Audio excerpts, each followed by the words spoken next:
नमस्कार, मैं हूं ओंकार पांडे। ओपिनियन के एक और नए एपिसोड में आपका स्वागत है। आप देख रहे हैं न्यूज़ 18 राजस्थान का डिजिटल प्लेटफॉर्म।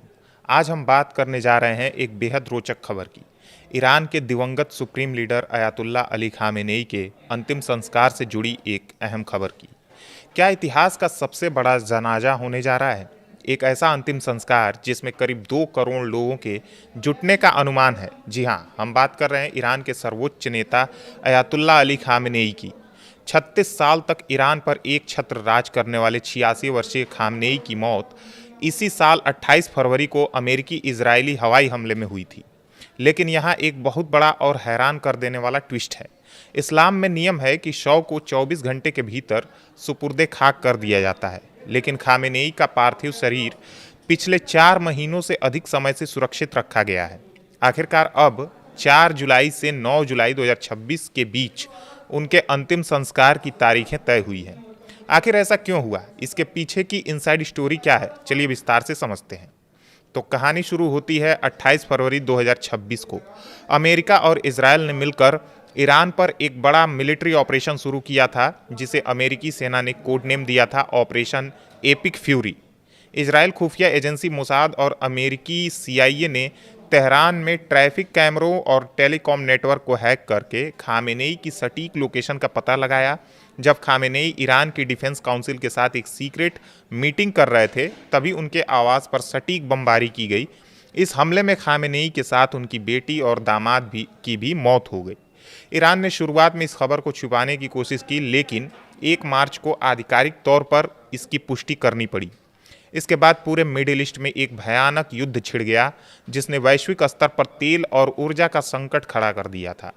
अब सबसे बड़ा सवाल है कि आखिर अली खामेनेई के अंतिम संस्कार में 4 महीने की देरी क्यों हुई?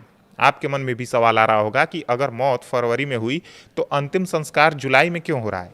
तो इसके पीछे 2 बड़े कारण हैं। पहला कारण है युद्ध की असाधारण परिस्थितियां। शरिया कानून के तहत शव को तुरंत दफनाना जरूरी है, लेकिन युद्ध या राष्ट्रीय आपातकाल की स्थिति में इसमें अपवाद की गुंजाइश हो सकती है। चूंकि ईरान और अमेरिका इजराइल के बीच भीषण गोलीबारी चल रही थी, इसलिए सुरक्षा कारणों से इसे टालना पड़ा था। दूसरा और सबसे बड़ा कारण है एक सीक्रेट शांति समझौता। हाल ही में ईरान और अमेरिका के बीच बैक चैनल से एक ऐतिहासिक शांति समझौता हुआ। ईरानी राष्ट्रपति मसूद पेजेश्कियन और अमेरिकी राष्ट्रपति डोनाल्ड ट्रंप ने इस समझौते पर हस्ताक्षर किए हैं, जिसके बाद युद्ध रुका है। अब जब स्थितियां नियंत्रण में हैं, तब इस मेगा इवेंट को आयोजित किया जा रहा है। अब हम अंतिम संस्कार का पूरा रूट और शेड्यूल जान लेते हैं। तो आपको बता दें कि यह अंतिम संस्कार किसी एक शहर या एक दिन का कार्यक्रम नहीं है, बल्कि यह 1 हफ्ते का लंबा धार्मिक और राजनीतिक मार्च होने जा रहा है। इसे ध्यान से समझिए। 4 और 5 जुलाई को अली खामेनेई के पार्थिव शरीर को तेहरान के ग्रैंड मुसल्ला परिसर में रखा जाएगा, जहां आम जनता और विदेशी मेहमान उनके अंतिम दर्शन करेंगे। वहीं 6 जुलाई को तेहरान में मुख्य जनाजा निकाला जाएगा और इस दिन पूरे तेहरान प्रांत में सरकारी छुट्टी का ऐलान किया गया है। इसके बाद 7 जुलाई को शव को शिया धार्मिक शिक्षा केंद्र के सबसे बड़े केंद्र कौम ले जाया जाएगा और 8 जुलाई को इराकी सरकार के विशेष अनुरोध पर खामेनेई के शव को इराक के पवित्र शिया शहरों नजफ और करबला ले जाया जाएगा। यह दिखाता है कि पूरे मिडिल ईस्ट के शिया समुदाय पर उनका कितना गहरा प्रभाव था। 9 जुलाई को इस पूरे इवेंट का आखिरी पड़ाव होने वाला है। अली खामेनेई को उनके गृहनगर मशाद के सबसे पवित्र इमाम रजा श्राइन में पूरे राजकीय सम्मान के साथ सुपुर्दे खाक कर दिया जाएगा।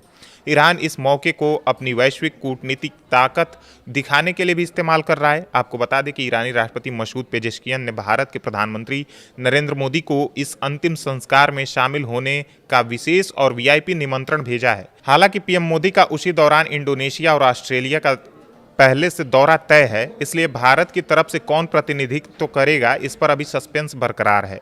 इसके अलावा पाकिस्तान के PM शहबाज शरीफ और कई अन्य देशों के राष्ट्राध्यक्ष भी इसमें शामिल हो सकते हैं। यहाँ आपको एक दिलचस्प इतिहास बताता हूँ। साल 1989 में जब ईरान के संस्थापक अयतुल्लाह रूहुल्लाह खुमैनी का निधन हुआ था, तब उनके जनाजे में 1 करोड़ लोग जुटे थे।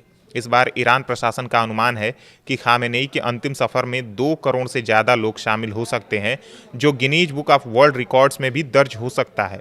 तो बात सिर्फ एक अंतिम संस्कार की नहीं है। अली खामेनेई की मौत के ठीक बाद 8 मार्च को उनके 56 वर्षीय बेटे मुश्तबा हुसैनी खामेनेई ने ईरान के नए सर्वोच्च नेता के रूप में कमान संभाल ली। हालांकि अमेरिकी खुफिया रिपोर्ट्स में दावा किया जा रहा है कि मुश्तबा खुद गंभीर स्वास्थ्य समस्याओं से जूझ रहे हैं। अली खामेनेई का यह अंतिम सफर केवल एक विदाई नहीं है, बल्कि यह बदलते हुए मिडिल ईस्ट, अमेरिका के साथ हुए नए शांति समझौते और ईरान के भविष्य की एक नई इबारत लिखने की शुरुआत हो सकती है। आपको क्या लगता है, क्या खामेनेई के जाने के बाद ईरान और अमेरिका के रिश्ते हमेशा के लिए सुधर जाएंगे?